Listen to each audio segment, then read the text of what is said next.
Le chiedo intanto di dire per l'intervista il suo nome e cognome. Una domanda alla Sì. volta. Allora, il mio nome è Andor e il mio cognome è Bracus. E dove e quando siete nato? Sono nato in un campo profughi del sud d'Italia il 14 febbraio del 1952 alle 5 della mattina. Mhm. Era una casermetta, non tengo a precisarci, era una casermetta del 1500, borbonica, 4 famiglie che dividevano lo spazio con delle coperte e ci si riscaldava con delle stufe a legna, ce n'era una per tutto il Però io caseggiato. immagino sì, la situazione. E le va un po' di spiegarmi come è arrivato lì, no? In che modo è nato in questa caserma? Il discorso sembra semplice, ma in realtà non lo è. Io sono uno dei tanti aspetti di quei.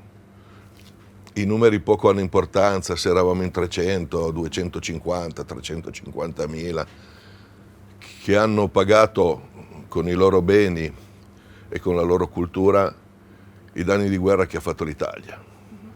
È stata la cosa più semplice perché noi poi in fondo in realtà non eravamo italiani. Gli italiani siamo diventati nostro malgrado, eravamo di cultura italiana, io parlo di nazionalità. Noi, soprattutto noi fiumani, noi siamo annessi con la forza nel 24 dall'Italia. Noi fiumani siamo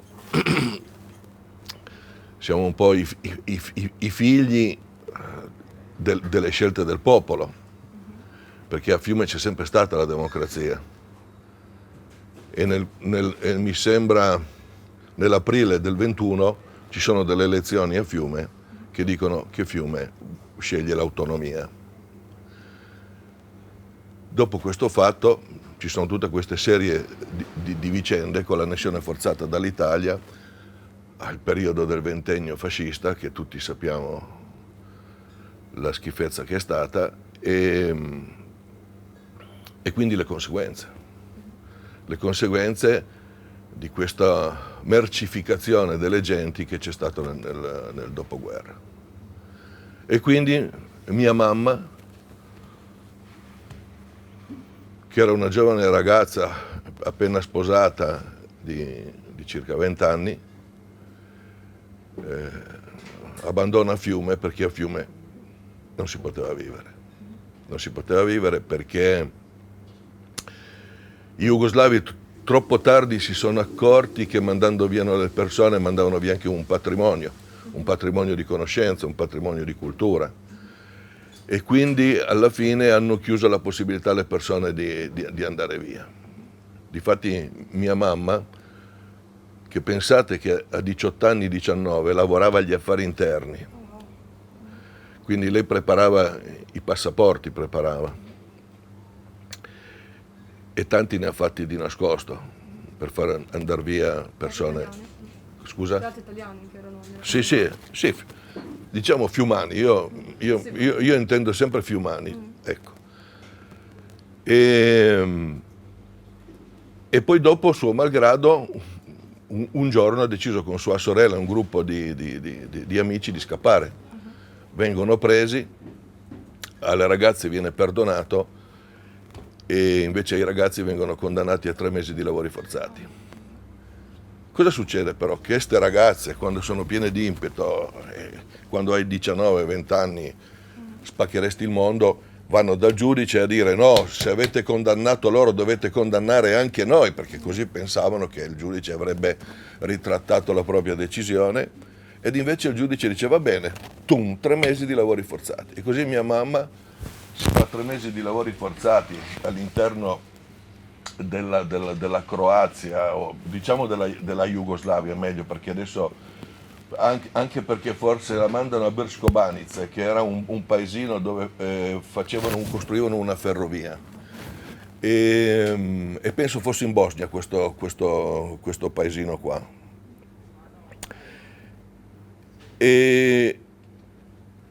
E mia mamma dice che è stato il momento più tragico della sua vita, perché mangiare non ce n'era già poco per i guardiani, e raccontava che quando il guardiano mangiava la mela erano tutte intorno a questo guardiano, perché quando gettava il torsolo per terra erano loro lì a scannarsi per prendere questo torsolo. Comunque tornano a casa dimagrite tanto che mia nonna non le riconosce quando arrivano, e poi naturalmente si sposano e poi la vita continua, e naturalmente a un certo punto arrivano le opzioni. Finalmente mio papà va via prima e mia mamma va via dopo, e si fa un viaggio di 2800 chilometri con i treni a fumo, come si diceva una volta, con me in pancia di 8 mesi e mezzo e con una zia. Tra l'altro proprio in questi giorni anche ho scritto una poesia in merito a questo viaggio. E così mia mamma arriva a Santeramo in Colle, non c'è da vergognarsi, la gente viveva con gli animali nelle stalle, era un'Italia del profondo sud, era un'Italia con le ossa rotte del dopoguerra. Magari in campagna la gente mangiava, però comunque la vita era dura, e sarà stata sicuramente, perlomeno per i racconti che ci fanno, e possiamo anche immaginarlo, molto dura. Però, e quindi poi si ritrovano, pensate, non c'erano telefonini, non c'erano telefoni, cioè c'erano, ma chi li aveva? E i miei genitori con questo telefono senza fili, con un passaparola tra le... esatto, col passaparola, mio papà arriva a Santeramo, che era in provincia di Bari, e a quel punto là si riuniscono e nasco io. E voglio solo segnalare un particolare che vorrei che si capisse. Quando tu sei in una struttura di questo campo, con queste coperte che separano, tu non vivi solo la tua vita, tu vivi anche la vita degli altri. Senti gli amanti che soffocano i loro gemiti, senti i pianti di quelli che hanno lasciato casa e che non sanno reagire, senti il dolore, perché la gente continua a ammalarsi, anzi, in posti senza strutture ti ammali più facilmente, il cibo è quello che è. E allora diventa un dolore collettivo, non è più un dolore del singolo. Mio padre, devo dire, nonostante si fosse ammalato di polmoni,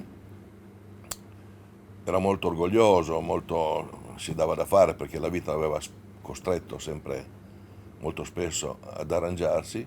Trova poi posto e casa a Bari, una monocamera con un quadratino d'erba,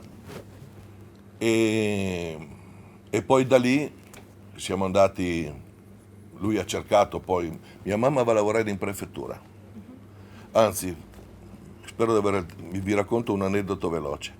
Mia mamma, siccome, come si diceva una volta, era studiata, no? Quindi trova subito da lavorare, e in prefettura, pensate, mi portava con lei, perché non avevamo chi poteva guardare un bambino di un anno o due.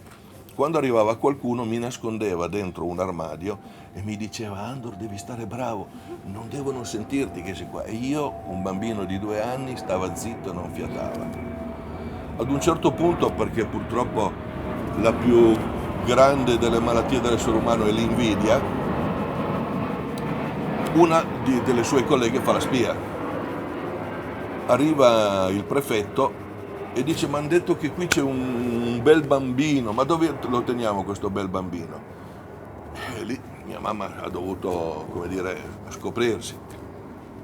Sto signore, mi racconta mia mamma, mi prende in braccio e fa: mamma mia, ma che bello che sei, ma anche bravo, dice, ma come stavi, cosa giocavi lì dentro? Insomma, quei dialoghi che si possono fare con i bambini di 2 anni.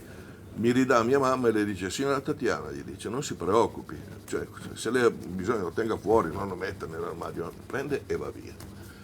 Questa signora, piena di rabbia perché pensava che mia madre potesse essere punita, le dice: profugaccia di merda, al massimo fate il pip, no? Al che mia mamma, 20 anni di fronte poteva essere una quarantenne, cinquantenne, non lo so cosa prende, mi prende in braccio e scappa a casa. Il prefetto viene a sapere il fatto, prende il suo autista con la sua automobile e manda a casa di mia mamma a prenderci. Ci riprende, ci riporta. Spero di riuscire a raccontarlo perché tante volte mi prende un po' il magone. Chiama tutti dall'ufficio e dice: ricordatevi che questa signora rappresenta un popolo che ha pagato i debiti di tutte le schifezze che abbiamo fatto noi, perciò rispettatela. Qualcuno ha cominciato a fare un applauso, 2 applausi, poi sai, lui era il prefetto, di fronte anche al potere c'è sempre questa anche volontà e capacità di genuflettersi. Comunque da quel giorno abbiamo vissuto tranquilli e poi pian pianino siamo arrivati a Torino e i miei genitori sono venuti poi ad abitare qui in questo villaggio, era il dicembre del 55 e sono morti qua 2 anni fa. Ecco. Questo è un aspetto. Vado avanti o mi chiedi tu qualcosa? No, guarda, volevo chiederle, intanto è molto interessante, no, questo esempio che ha fatto con sua mamma di queste diverse prospettive, no, diverse visioni della gente che erano intorno a voi, da una parte così no, stereotipi contro i propri, così, e dall'altra invece persone che capivano il contesto da cui venivate, quindi insomma grazie per questo esempio che ha fatto. Volevo chiederle magari dei suoi primi anni a Torino, come si è trovato, cosa c'era di diverso, no? Magari anche in come le persone vedevano la sua storia, magari ci sono delle differenze rispetto a quelle che invece ha incontrato giù, come è stato questo cambiamento? Guardi, io mi sono sempre dichiarato un privilegiato, perché a me in fondo la vita, visto gli inizi, mi ha dato tutto. Io ho avuto solo felicità dalla mia vita, a parte il dolore della morte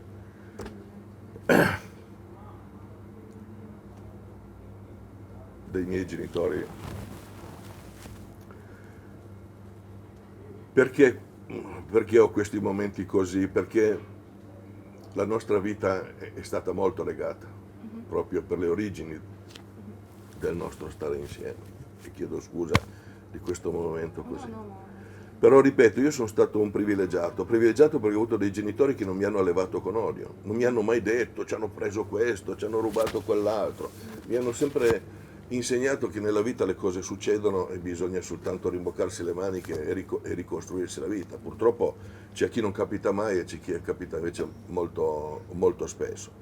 E crescendo, poi le dirò, c'è una cosa caratteriale dei fiumani come diciamo noi patocchi, che è l'allegria.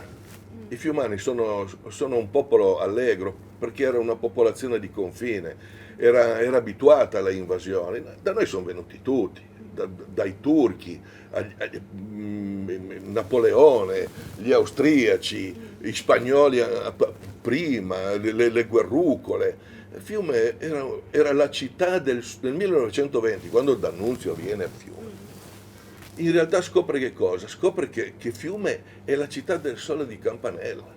Io non so adesso se voi lo studiate ancora a scuola, no? Ma per me è un libro caposaldo, questo della città del sole. La utopia di Tommaso Moro, ecco. Fiume era così, perché voi dovete pensare che 100 anni fa, in questa città, mi sembra che circa 6.000 donne avessero il diritto al voto comunque. Poi con la Carta dei diritti del Carnaro questo si suggella, il voto universale, il voto alle donne, le coppie di fatto. Pochi sanno che Fiume è forse la città al mondo, proporzionato naturalmente alla popolazione, che ha il più alto numero di persone che porta il cognome delle mamme o delle nonne. Perché? Perché quando nel 24 arriva l'Italia dice se tu vuoi portare il nome del papà devi sposarti in chiesa. Apriti cielo. I fiumani storicamente sono degli atei, anche se 24% della popolazione fiumana, o il 20%, non vorrei adesso esagerare, probabilmente il 20%, era di origine ebraica.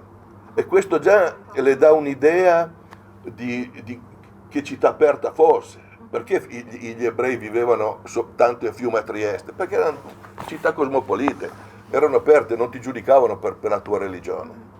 Nella famiglia di mio papà c'erano ortodossi, c'erano cattolici, atei, tantissimi, e c'era anche un ebreo, che tra l'altro questa zia ha fatto una fine orrenda, perché con le leggi razziali dell'Italia finisce in un campo di concentramento.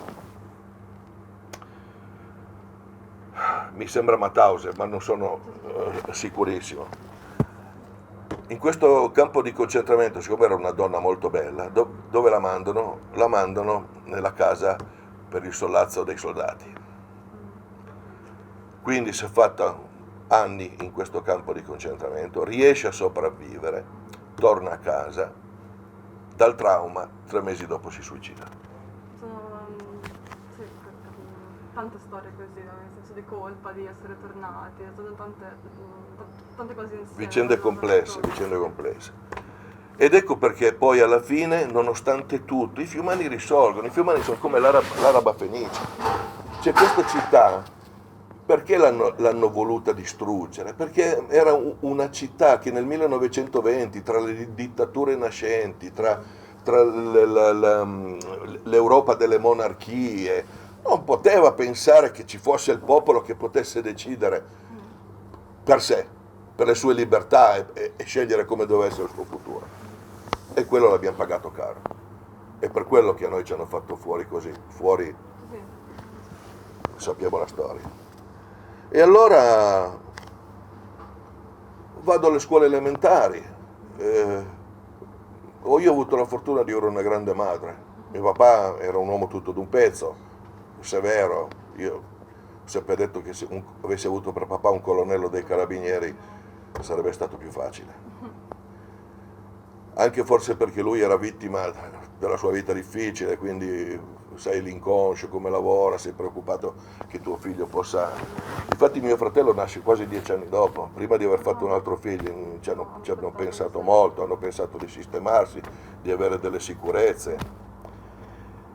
In seconda elementare succede che la maestra chiede, ti faccio un esempio, no? Chiede: ma sapete come nascono i bambini? Perciò ti parlo 1959. E chi sotto il cavolo, chi la cicogna, chi con altri sistemi. Io alzo la mano e dico: signora maestra, i bambini nascono nella pancia delle mamme. Oh, una cosa tremenda. La maestra Gennai, mi ricordo ancora il nome, dice: ecco, dovete questo che dice Andor, è vero, poi vi spiegherò, insomma, eclissa un po' la risposta. Il giorno dopo, mamme che sono venute a scuola perché si dicono porcherie, puoi capire 1959. La maestra convoca mia mamma e le dice: signora Tatiana, io lo capisco che lei è avanti, ma lei deve dire ad Andor che queste cose in classe ancora non le può dire. Io le rendo merito perché lei sta raccontando una cosa importante, giusta, perché è la vita, no? Questa qua, no? Inutile ingannare i bambini per poi dopo ringannarli di nuovo con altre cose. E vado a casa, mia mamma mi catechizza e il mio vecchio amico Aldo Bruno, che purtroppo è mancato, fa: hai visto, ti avevo detto che i bambini non nascono nella pancia, mi dice, ma nascono, li porta la cicogna, no? E io zitto, e lui insisteva e io zitto. Alla fine: non è vero, nascono nella pancia, gli ho detto, no? Casino che non vediamo. E così le ho raccontato una piccola vicenda per dirle che la mia giovinezza è stata bella. Però le posso raccontare ancora un fatto, per come siamo fatti, per come siamo educati. Potevo avere i 14 anni, primi amori, prime simpatie. Non so se posso fare il nome di questa ragazzina, non lo so adesso con tutte queste leggi sulla... Magari solo il nome, senza... Ma sì, si chiamava Fernanda. era una ripetente, perché una volta si bocciavano i bambini a scuola. E avevamo appuntamento qui vicino, dove c'era il capolinea di un tram che portava il numero 13. Io dico a mia mamma, e dico: mamma, dammi un soldino, perché forse ce ne andiamo al Valentino. Mia mamma mi dice: Ando, dovrei dirlo in dialetto, mi non ho un soldo da darti, perché se è la fine del mese, non so com'è. E vabbè, ma mamma, ma tu ti andrà al Valentino, mi cosa faccio? Mia mamma, che era una che aveva le rotelline e le sinapsi che si collegavano velocemente, mi fa: guarda Ando, mi ho ancora qua 500 lire, ti mettile in scarsella. Io spero che si capisca, perché è importante dirlo in dialetto. Ti mettile in scarsella e se gli altri va via, ti dici che non ti può andare perché ti ha già un appuntamento con la mamma. Ragazzi, e io così ho fatto. Il mio amore è salito sul tram, mi faceva ciao con la manina, e io sono tornato a casa e ho riportato le 500 lire da mia mamma. E poi mille cose, poi l'incontro con mia moglie, che è stata una cosa meravigliosa. Io e mia moglie siamo ormai, questo 5 maggio abbiamo fatto 53 anni insieme, abbiamo 2 figli, uno fa l'avvocato, è diventato un bravissimo avvocato, l'altro si occupa di web TV. Niente, ci siamo, nostro malgrado, ricostruiti una vita. È chiaro che i miei figli, forse anche io, figlio dell'educazione dei miei genitori, come ti dicevo, non mi hanno mai allevato con odio, però io nel 1958, per la prima volta, avevo 6 anni, sono tornato a Fiume, era morto mio nonno, e da quella volta lì tutti gli anni, tutte le estati, io sono tornato a Fiume. Quando andavo lì a Fiume ero l'italiano, quando ero qua ero il profugo, però ho avuto solo belli, cari e buoni amici. Quando ero lì giocavo con loro, ho avuto degli amori, e qui altrettanto. Poi alla fine la vita è quella che ti costruisci tu, non è quella che tu speri che ti diano gli altri. I suoi figli hanno rapporti ancora con Fiume, cioè tornato tutte le estate, sono cresciuti un po' lì. Mio figlio, quello più piccolo, quello che adesso ne ha 42, ha molti rapporti perché sua moglie è croata. Quindi sì. È una ragazza che lui ha incontrato a Fiume, perché lui era andato a giocare a calcio a pallone nel Rijeka. E lì si è incontrato con lei, e da quella volta lì sono anche loro sempre, sono 20 anni che sono insieme, e anche lei ha studiato qui in Italia, ha preso la laurea qui in giurisprudenza e lavorano insieme. Ed è una bella cosa, 36 anni finalmente è rimasta incinta, lo posso dire anche in televisione. Auguri. Ecco. E quindi sposandosi una croata, poi io ho zie, parenti. Siete tornati un po' di più anche magari nelle zone. Poi noi, la nostra era una famiglia, diciamo, anarco-istituzionalista. Mio nonno era stato all'epoca un uomo pesante, mio nonno ha vissuto molto le vicende di Fiume. Mio zio, il figlio più vecchio dei miei nonni, il zio Alfredo, il fratello più vecchio di mia mamma, era un famoso pugile. È stato campione italiano sotto l'Italia ed è stato campione panbalcanico sotto la Jugoslavia.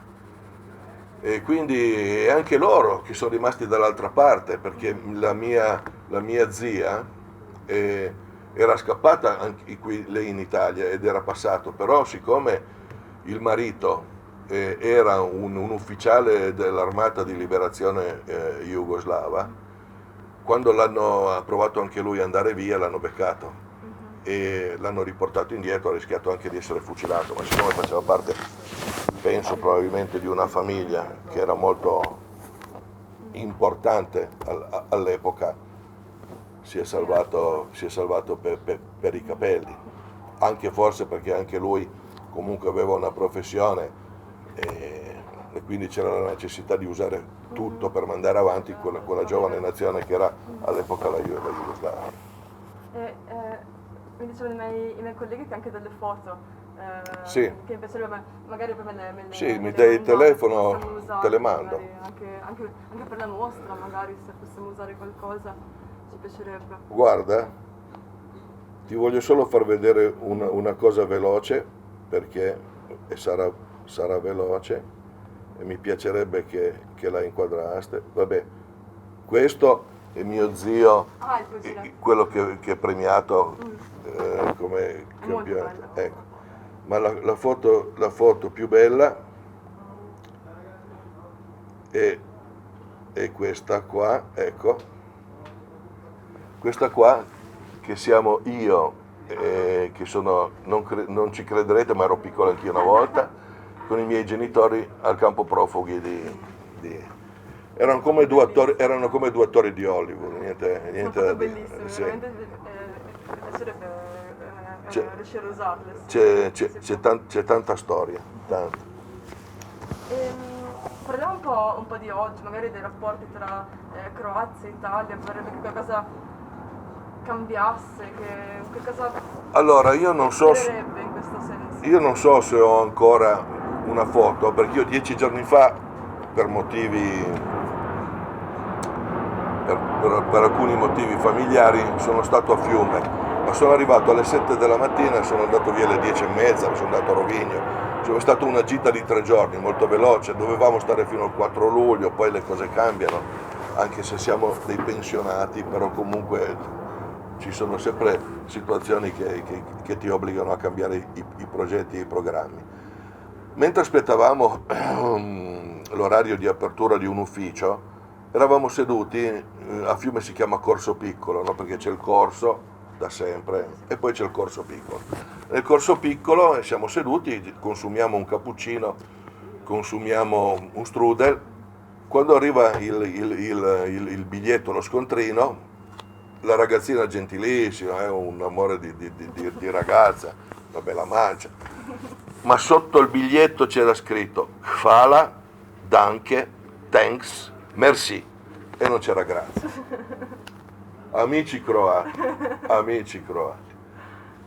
voi dovete capire che siete minoranza in questa Europa, perché quando avete distrutto la Jugoslavia, 22 milioni di abitanti, eravate a capo dei paesi non allineati.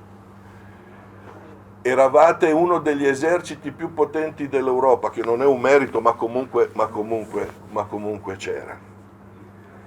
E vi siete... E la fratellanza che vi univa, che avete fatto una guerra per essere dei fratelli, l'avete distrutta tutta. Adesso non contate più niente, perché siete 1.400.000-300.000 sloveni, siete 4 milioni e mezzo di croati, 6-7 milioni di serbi, 1 milione bosniaci, 1 milione di montenegrini, e non contate più nulla. Adesso che siete minoranza, capite la nostra situazione. Ecco perché dovete tutelare noi, perché tutelando noi, tutelano anche loro, perché purtroppo il mondo è così, il mondo è fatto per i forti, non ha spazio. Per fortuna che c'è questa Europa che avrà 1000 difetti, e non voglio dire che al Parlamento di Bruxelles ci siano tutte persone per bene, sarebbe una speranza, però c'è un'idea, bisogna che lavoriamo tutti per questa idea, perché sennò torneranno le guerre, i nazionalismi non ci portano da nessuna parte, Noi dobbiamo essere orgogliosi e dobbiamo coltivare le nostre culture, quella italiana, quella croata, quella slovena, la francese, tutto, perché è patrimonio, è quello che abbiamo prodotto noi. Però un po' di rispetto, lo so. Allora, io ti voglio dire questo, che secondo me è la base di tutto. È sempre una questione di denaro. Quando nel dopoguerra, col Trattato di Parigi, gli italiani pagano i loro debiti con noi altri, si crea un falso storico, perché al tavolo di Parigi si doveva sedere Zanella, perché Zanella era il capo degli indipendentisti che, con un atto giuridico ufficiale, cioè è stata un'elezione libera, gli indipendentisti avevano vinto queste elezioni, quindi ufficialmente erano loro che dovevano rappresentare Fiume, non dico gli istriani, io dico Fiume a Parigi, e questo non è stato, perché l'Italia ha usato noi per pagare i debiti di guerra e adesso tutte le azioni hanno poi delle ripercussioni. Come mai i sloveni 20 anni fa hanno depositato in Europa 80 milioni 80 miliardi 80 milioni di euro hanno depositato, che sono fermi lì come pagamento dei beni portati via agli italiani.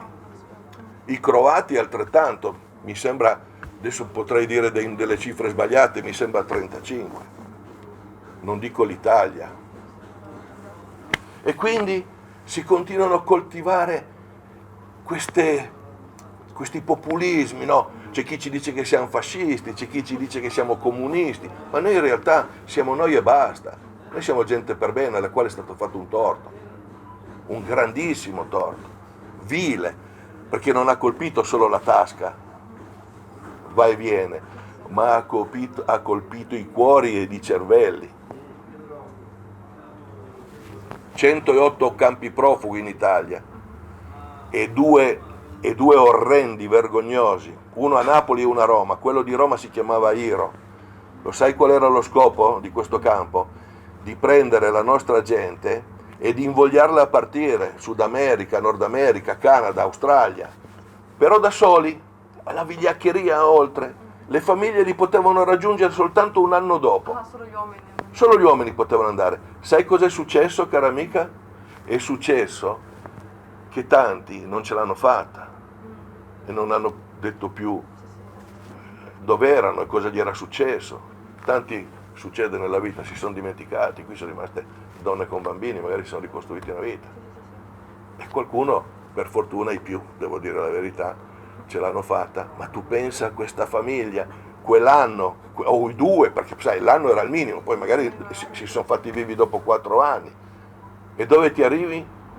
Prendi una nave, viaggi 4 mesi e arrivi in Australia. Io non so se voi ci siete stati in Australia, io ci sono stato. Oggi l'Australia, Sydney, Melbourne, Cairns, cioè posti meravigliosi, c'è tutto. Ma come ti allontani qualche chilometro? È un deserto. Mio zio che è finito lì si è preso la malaria perché lavorava sulle canne da zucchero. Ecco perché questo è un altro aspetto della vergogna che ci hanno fatto subire. Non basta tutto il giorno, ti dico, perciò decidi e fai.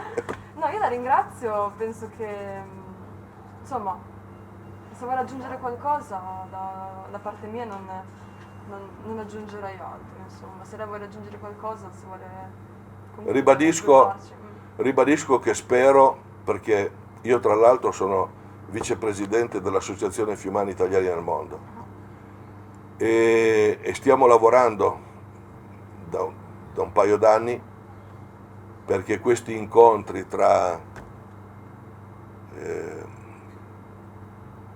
parte Mattarella, adesso non mi viene in mente il presidente della Slovenia, comunque con i presidenti, Pahor e il presidente della Croazia, penso che gliel'abbia imposto l'Europa, c'è un cambiamento. Penso c'è un cambiamento. Quando due presidenti si danno la mano vuol dire che qualcosa sta cambiando. Io non voglio risarcimenti economici, non mi interessano perché, come ti ho detto prima, la vita ce la siamo ricostruita con gli interessi. Però io voglio le scuse. Io voglio che i presidenti ci chiedano scusa. Ok, era finita la guerra, c'era l'odio, c'era altro a cui pensare che a preoccuparsi di 350.000 persone, forse. Però io voglio le scuse. E sono scuse che devono essere pubbliche, dette in televisione, perché in Italia il 90% delle persone non sa di questa vicenda, perché questa è una vergogna. E un'altra cosa che voglio aggiungere, poi non so se la taglierete, che i tedeschi per 3 volte hanno rinnegato il nazismo, una volta Kohl, 2 volte la Merkel. Noi in Italia, ancora col fascismo, non c'è stato nessuno che l'ha rinnegato. Sì, insomma, vabbè, poi sono cazzo dei tribunali dopo la seconda guerra mondiale, insomma, tutto così è andato. No, oltretutto che sia ben chiaro, voglio che proprio che sia chiaro, io non ho colore politico. Quello che dico è tutto quello che dice la mia testa, qualche volta può sembrare di destra, qualche volta può sembrare di sinistra, ma io sono un libero. Parliamo dei fascisti comunisti. Esatto, rientro in quel settore fascisti comunisti. Io sono un libero pensatore, i miei amici mi conoscono, non c'ho peli sulla lingua, per quello anche tante volte sono antipatico, però così sono fatto. E io vi ringrazio tanto di questo momento. Ma grazie a lei per il suo tempo e le sue storie, veramente. Per me è stato ben impiegato. Grazie. Grazie a voi. Per chiedere magari le foto anche, Sì. e poi devo farle firmare anche 100 documenti.